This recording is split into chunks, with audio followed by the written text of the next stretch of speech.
किती पैसे लिहिलेत, किती फंड पाहिजे याचा कधी विचार केला नाही. काम कुठलं आहे? विकासाचं काम आहे. लगेच सही करून विकास निधी तुमच्या खात्यात जमा व्हायचा. किती तुला मिळाले पैसे? 2600 कोटी.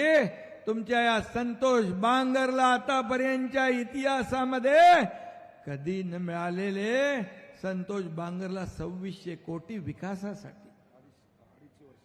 2.5 वर्षात 2600 कोटी रुपयाचे महाराष्ट्रातल्या जिथं जिथं आवश्यकता आहे, जिथं जिथं विकासाची गरज आहे, तिथं तिथं ते पैसे देण्याचं काम केलं. मुख्यमंत्री सहायता निधीमधून तुमच्या या एकनाथ शिंदेने 2.5 वर्षात 450 कोटी रुपये दिले.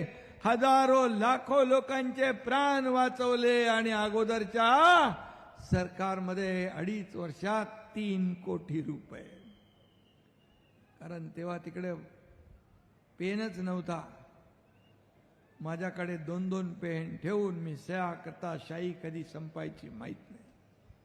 अरे हे पैसे सर्वसामान्य लोकांची आहेत, गोर गरिबांची आहेत. सरकार गोर गरिबांसाठी असते.